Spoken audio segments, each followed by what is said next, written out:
Carlo Acutis a marqué son époque et son entourage par l'intensité de sa vie qui inspira des millions de personnes. Aujourd'hui, beaucoup le surnomment le geek de Dieu. Et vous allez voir dans la suite de cette vidéo pourquoi ce n'est pas le cas. Vous ne pourrez que vous rendre à l'évidence. Bienvenue sur la chaîne de Willem Davrek. À l'origine, j'avais planifié cette vidéo pour la canonisation de Carlo Acutis qui, à une époque, avait été prévue pour le 20 octobre 2024. Il se trouve que c'est plutôt en 2025 qu'aura lieu cet événement, aux dernières nouvelles. Mais comme mon calendrier de publication est parfois difficile à modifier, voici toutefois cette vidéo qui a pour but de lui rendre hommage. Et pour cela, je vous invite à mieux le connaître. Vous allez apprendre des choses que vous ne connaissez pas et découvrir son œuvre et les miracles qui y sont associés, ce qui ne pourra que vous bouleverser. En fin de vidéo, vous aurez aussi la possibilité de gagner des neuvaines qui lui sont dédiées, mais je vous en reparlerai par la suite. Avant de commencer, je tenais à remercier un musicien nommé Pierre d'Andrea qui m'a très gentiment autorisé à utiliser ses compositions pour illustrer cette vidéo. Aussi, si ces musiques vous touchent et vous plaisent, n'hésitez pas à visiter son site www.pierre-d'andrea.com. Pour ma part, ces mélodies m'inspirent car elles sont harmonieuses. Il y a une volonté de sa part de créer une œuvre qui élève l'âme. C'est devenu tellement rare de nos jours où de nombreuses musiques ne sont là que pour exciter nos sens afin de nous pousser à réagir, nous énerver, nous plaindre. Ici, c'est différent.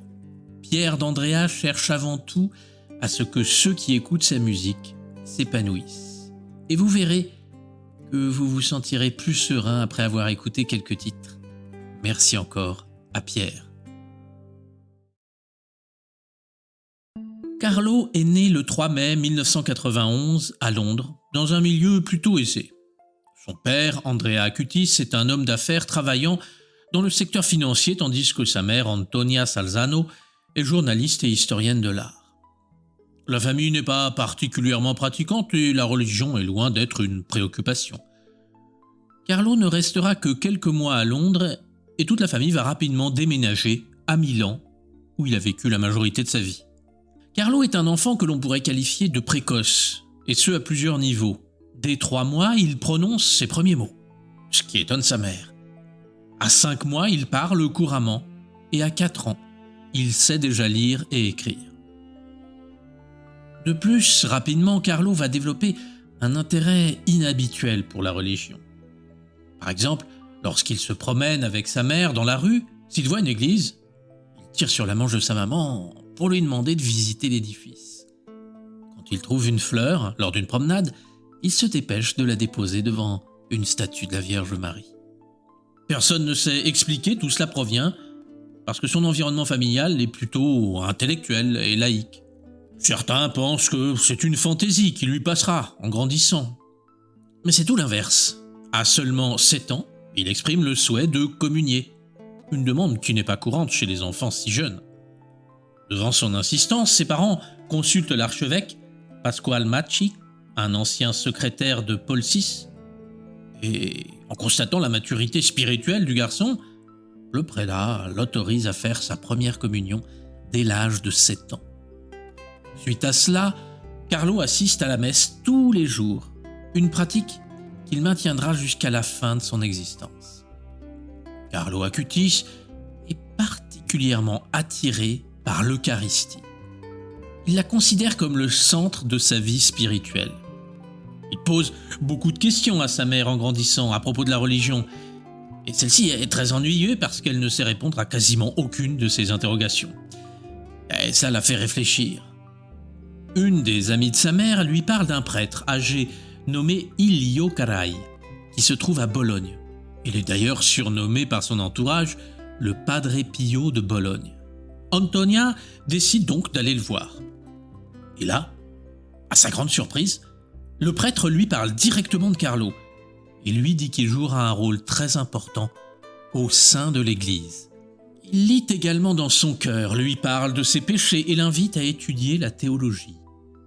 La mère de Carlo sort bouleversée de cette rencontre et sa vie change. Elle devient plus croyante et pendant 15 ans, elle va suivre des études théologiques, ce qui va lui permettre d'accompagner Carlo de manière plus efficace. Le père Ilio Carai va également guider Carlo. Il l'encourage à vivre sa foi avec simplicité et authenticité, des valeurs que le jeune garçon appliquera tout au long de sa vie. Carlo intègre ensuite une école locale. Il est un élève brillant. Il va faire une grande partie de sa scolarité à Milan, où il a fréquenté une école catholique, le lycée Léon XIII, dirigé par des jésuites. C'était une école qui mettait l'accent sur l'éducation intellectuelle tout en favorisant les valeurs chrétiennes. Carlo y était reconnu pour son intégrité et sa grande capacité de concentration. Il avait un esprit vif. Mais en aucun cas il utilisait ses qualités pour dominer les autres. Il avait un comportement exemplaire vis-à-vis de ses camarades de classe. Malgré sa grande intelligence, Carlo restait humble et serviable. Il s'efforçait d'aider ceux qui avaient des difficultés scolaires et ne montrait jamais de supériorité. Il était aussi très attentif aux jeunes qui se sentaient exclus ou mal intégrés, les encourageant en leur apportant son soutien et en leur expliquant que nous sommes tous aimés par Dieu.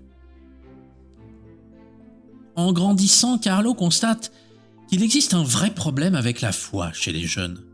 Il dira d'ailleurs à ce sujet « Je vois des foules dans des concerts, je vois des foules dans des matchs de football, mais je ne vois pas de foule devant l'Eucharistie. Comment cela se fait-il que si peu de monde se réunissent devant Jésus-Christ, qui est réellement présent dans l'Eucharistie? C'est un rendez-vous avec Dieu, que peut-il y avoir de plus important ?»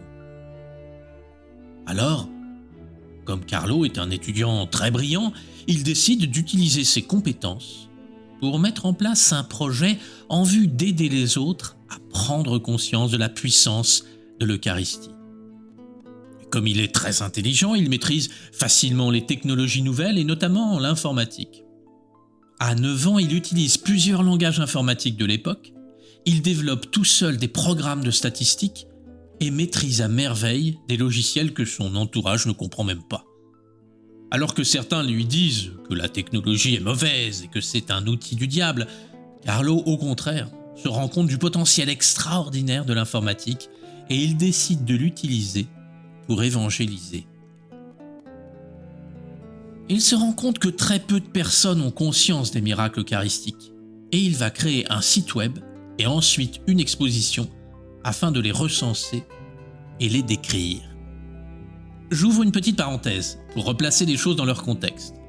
Il est plutôt banal de créer un site web de nos jours et l'informatique fait partie de notre quotidien. Nous avons tous des smartphones, nous surfons sur Internet, les réseaux sociaux, nous utilisons tous des applications. Mais si l'on retourne 25 ans dans le passé, ce n'était pas aussi banal à cette époque. Il fallait être précurseur pour penser à tout cela, surtout vu son jeune âge. À l'époque, pas d'intelligence artificielle pour coder à votre place, peu de logiciels et de prestataires de services, pas de tutos sur YouTube, tout devait se faire à la main après avoir étudié longuement. Donc Carlo a fait un travail extraordinaire pour mettre la technologie au service de Dieu. Il démontre par là que ce ne sont pas les outils qu'il faut juger, mais la façon dont ils sont utilisés.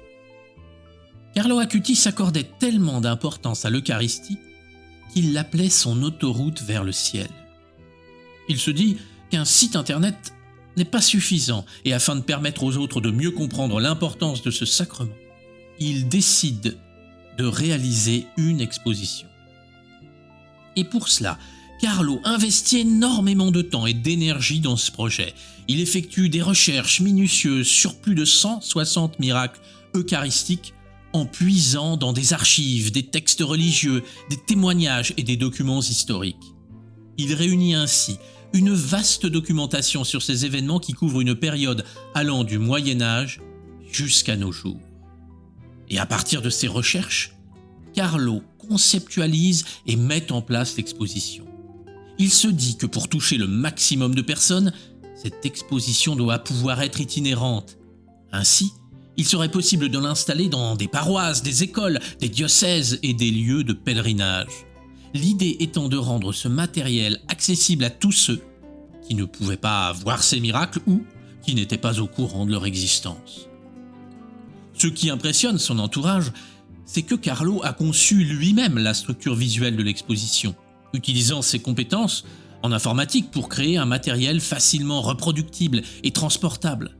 Rappelons qu'il avait 11 ans quand il a commencé à travailler sur ce projet. Et même s'il ne verra que très peu l'impact de son travail, force est de constater que ce sera un succès mondial. Depuis son lancement, l'exposition a été accueillie dans plus de 10 000 paroisses, écoles, diocèses et lieux de pèlerinage dans le monde entier, y compris en Europe, en Amérique, en Asie et en Afrique. Des millions de visiteurs ont pu découvrir tous ces miracles eucharistiques. Une chose est certaine, Carlo a réussi son pari. Carlo Acutis vivait sa foi avec une grande intensité. Il partageait souvent ses réflexions spirituelles et essayait d'éveiller l'intérêt de ses amis pour la foi chrétienne. Mais toujours avec simplicité et gentillesse, sans jamais forcer qui que ce soit. Bien qu'il fût un élève appliqué, il ne mettait jamais ses études avant sa foi ou ses actions caritatives. Carlo parvenait à organiser son temps de manière à ce que la prière, la messe et l'adoration eucharistique occupent une place centrale dans son quotidien, sans pour autant négliger ses devoirs. Quelle leçon magnifique pour nous qui, dans notre société moderne, nous plaignons toujours de ne jamais avoir le temps d'être trop occupés pour les tâches spirituelles. Mais ne voyez pas Carlo Acutis comme un ermite coupé de tous les plaisirs à ne prier que du matin au soir. Connaissant la technologie, il l'utilisait, mais aussi en tant que jeune, jouait aux jeux vidéo et surfait sur Internet. Mais la différence, c'est que Carlo avertissait souvent contre l'usage excessif des jeux vidéo et des réseaux sociaux. Sa vie nous invite à avoir une approche équilibrée de la technologie, en ne la laissant pas dominer notre temps et notre esprit. De nos jours, combien désigne la technologie comme source de tous les maux ? La technologie n'est pas à blâmer, c'est l'utilisation qu'en font certains qui est dangereuse.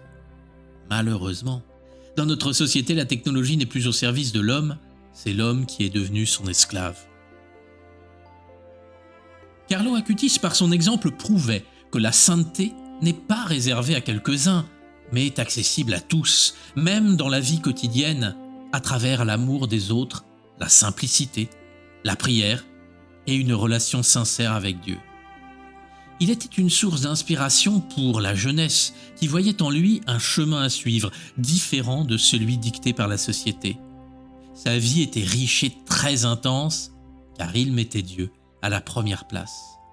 Beaucoup trop d'individus gaspillent leur vie, ils donnent toute l'énergie de leur jeunesse pour la richesse, le pouvoir, les plaisirs superflus. Et quand ils sont devenus vides, perdus, malades, alors ils se tournent vers Dieu pour le servir, parce que plus personne ne veut d'eux. Carlo Acutis montrait l'inverse. C'est quand on est jeune, fort, lumineux, qu'il faut servir Dieu. J'en reviens maintenant au titre de la vidéo. Certains ont surnommé Carlo Acutis le geek de Dieu. Eh bien, je trouve ça tellement réducteur. C'est un terme trop péjoratif. Il n'était pas un geek, loin de là. Son comportement a prouvé combien il était ouvert aux autres. Carlo s'engageait activement dans les actions caritatives. Il donnait ses économies aux sans-abri, apportait de la nourriture aux plus démunis et se préoccupait sincèrement des personnes en difficulté autour de lui. De plus, Carlo ne restait pas enfermé chez lui. Il adorait la nature et les animaux. Il était très inspiré par saint François d'Assise, qui, vous le savez sûrement, est le saint patron des animaux. Son affinité avec l'informatique montre qu'il était précurseur. Il avait compris que la technologie devait être au service de Dieu, contrairement à aujourd'hui, où elle est au service de l'homme et de son ego. Carlo Acutis pressentait que le développement d'Internet allait rapprocher toute l'humanité et que cela pourrait aider à la construction du royaume de Dieu sur Terre. Il a donc voulu montrer que la technologie pouvait permettre des choses nobles et pas seulement le divertissement. Le qualifier de geek, je le répète, c'est tellement réducteur. Il était un saint et un précurseur avant tout.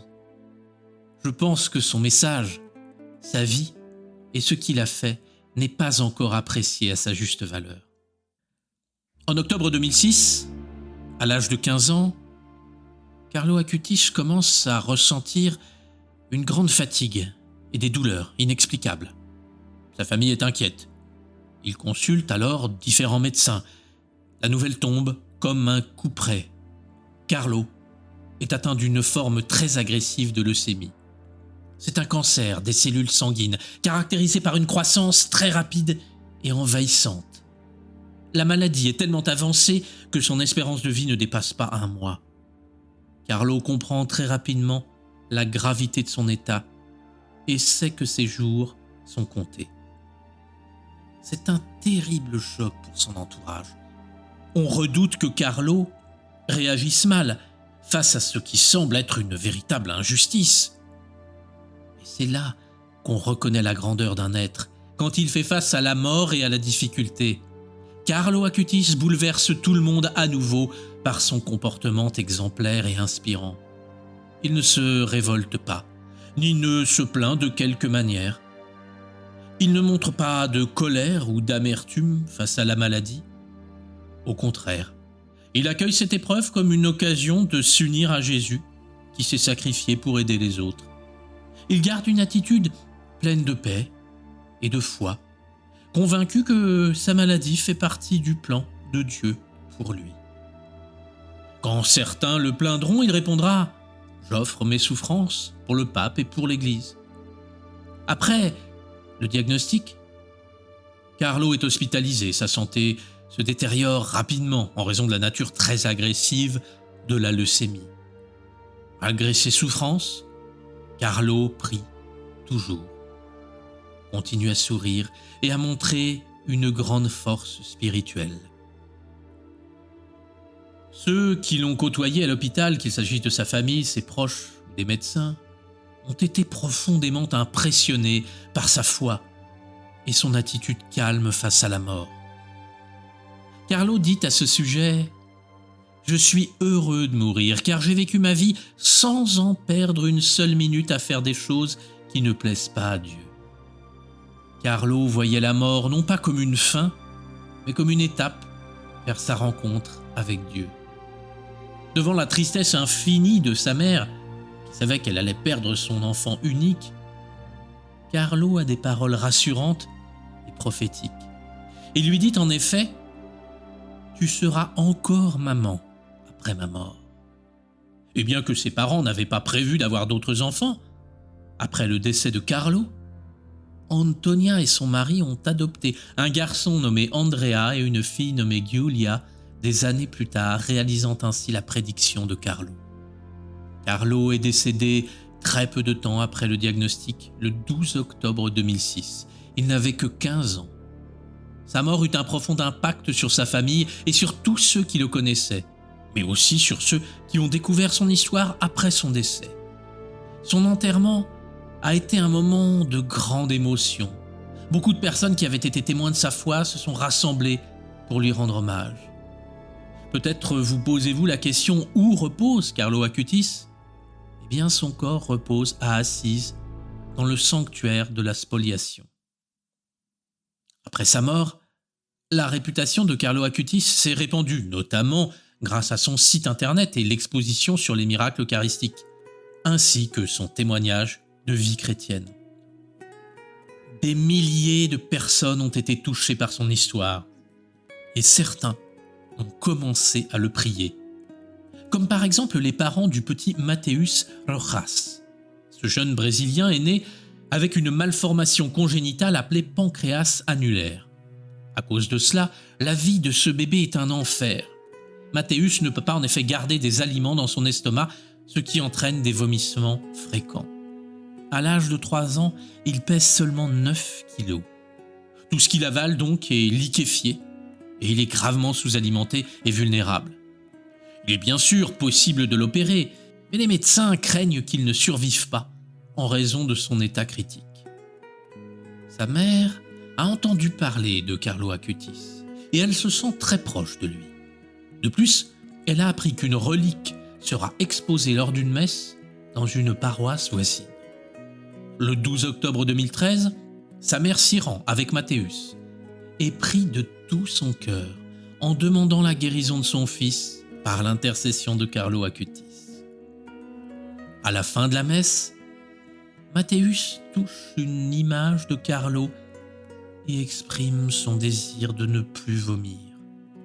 Peu de temps après ce moment de prière, Matthäus commence à se sentir mieux. En rentrant à la maison, il demande à sa mère des aliments solides qu'il ne pouvait pas manger auparavant. Sa mère hésite, car elle sait ce qui peut se produire, mais devant l'insistance de Matthäus, elle accepte.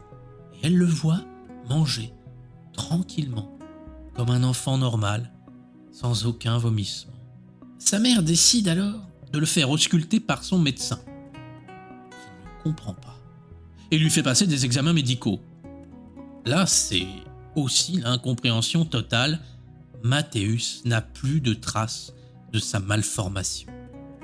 Après enquête de l'Église, cette guérison a été reconnue comme un miracle, ce qui contribue à la béatification de Carlo Acutis, célébrée le 10 octobre 2020. Et dans ce cadre, son corps fut exhumé près de 14 ans après sa mort. L'étonnement fut grand, car le corps était toujours en bon état, même s'il n'était pas intact. Son visage a été en partie recomposé avec un réalisme déconcertant grâce à un masque de silicone. Mais contrairement à ce que disent beaucoup de rumeurs, son visage n'avait pas cette apparence lors de l'exhumation, ce qui n'y empêche pas que son corps était pourtant en bon état. Et comme vous le savez sûrement, pour passer de la béatification à la canonisation, un deuxième miracle est nécessaire, bien entendu attribué à l'intercession de Carlo Acutis. Et c'est ce qui s'est produit en 2022, en juillet, pour être précis. Valeria Valverde est une jeune femme d'origine costaricaine qui fait des études de mode à Florence en Italie. Le 2 juillet, elle est comme bien souvent sur son vélo, et un terrible accident va se produire. Les secours la transportent en urgence à l'hôpital où elle subit une opération pour réduire la pression crânienne qui est critique. Toutefois, les chirurgiens sont pessimistes et pensent qu'elle va mourir. À ce moment-là, sa mère, Liliana, prie avec ferveur en se rendant sur la tombe de Carlo Acutis à Assise, demandant son intercession pour la guérison de sa fille. Le jour même de la prière, Valeria a commencé à respirer seule et elle a commencé à montrer des signes de récupération, à la stupéfaction du corps médical. Un scanner effectué le 18 juillet a révélé que son hémorragie avait totalement disparu. Et Valeria Valverde s'est remise rapidement et elle a quitté l'hôpital peu de temps après. Rien n'empêche donc aujourd'hui Carlo Acutis d'être canonisé et de devenir saint. D'après les prochaines nouvelles, cela se produira en 2025. Et maintenant, je vous propose une anecdote racontée par sa maman à propos de son amour pour les animaux. Peu de temps avant qu'il ne décède, quand il était à l'hôpital, sa mère Antonia lui avait demandé « Si tu trouves nos amis à quatre pattes au paradis, apparais avec Billy. C'est le chien de mon enfance. » Carlo ne connaissait pas ce chien, bien entendu. Peu de temps après la mort de Carlo, la sœur d'Antonia, qui n'était pas du tout au courant de cette histoire, téléphona et dit « Oh, tu sais, hier soir, j'ai vu Carlo en songe et il tenait Billy dans ses bras. » Pour en revenir au titre de cette vidéo, vous trouvez peut-être qu'il était un peu exagéré. Eh bien, je ne le pense pas. Car réduire Carlo Acutis à un simple fan d'informatique n'est pas juste. Ce jeune homme a fait tellement de choses inspirantes dans sa courte vie qu'il est plus intelligent de le voir comme un précurseur qui avait compris quelle place la technologie devait prendre dans notre vie. Il était un guide, et en 15 ans seulement, il a accompli tant de choses merveilleuses. Non, ce n'était pas qu'un geek de Dieu, c'était un saint, un sage, un modèle pour ceux qui le côtoyaient. D'ailleurs, afin de rendre hommage à sa très grande sagesse, voici une de ses déclarations. Le vrai disciple de Jésus-Christ est celui qui, en chaque chose, cherche à l'imiter et à faire la volonté de Dieu. Pour dire cela, Carlo Acutis avait compris la richesse de l'enseignement de Jésus et l'importance de le mettre en pratique. Beaucoup trop se disent chrétiens et ne connaissent quasiment aucun commandement de Jésus, ni même les deux plus importants. Lorsque l'on prend conscience de combien est révolutionnaire ce qu'a fait Jésus et la puissance de son enseignement, lorsque l'on se met vraiment à l'étudier en s'y investissant, en le méditant de tout son être, alors un monde nouveau s'offre à nous. Et nous comprenons que nous avons là la solution à tous nos problèmes. Je vous souhaite, comme le disait Carlo Acutis, d'imiter Jésus et de faire la volonté de Dieu, car c'est à ce moment-là que vous serez vraiment libre. Oh, mais vous me direz que vous n'avez pas le temps d'imiter Jésus, que vous êtes trop occupé et que vous avez bien des batailles à livrer. Là encore, Carlo Acutis montrait combien il était sage en répondant à cela. Qu'apporte à l'homme de remporter 1000 batailles si par la suite il est incapable de triompher de lui-même? Je vous avais dit en début de vidéo que je vous proposais de gagner une neuvaine dédiée à ce futur saint. Les plus fidèles de la chaîne auront reconnu cette magnifique neuvaine puisque je vous en avais déjà offert plusieurs, mais ça a été un tel succès que je trouvais normal d'en faire gagner à nouveau dans cette vidéo dédiée à Carlo Acutis. Pour participer, c'est simple, laissez un commentaire dans lequel vous vous engagez à faire une bonne action. Par exemple, au lieu de dire du mal d'une personne qui m'a agacé, eh bien, je ferai une prière pour qu'il devienne meilleur. Ou alors, la prochaine fois que je conduirai ma voiture, dès que je commencerai à insulter un automobiliste, je le bénirai à la place. Voilà. Soyez inventifs, à vous de montrer, comme le disait Carlo Acutis, que vous pouvez vous aussi imiter Jésus. N'oubliez pas de vous rendre sur le site de Pierre d'Andrea pour découvrir sa musique bienfaisante. Et n'oubliez pas aussi qu'il y a toujours en cours une réduction de 15% sur les magnifiques statues de Notre-Dame de Paris réalisées par Célestin, le jeune artisan qui a repris une fabrique de statues religieuses. Les liens sont en description et commentaires épinglés. J'espère que cette vidéo vous a plu et je vous souhaite le meilleur.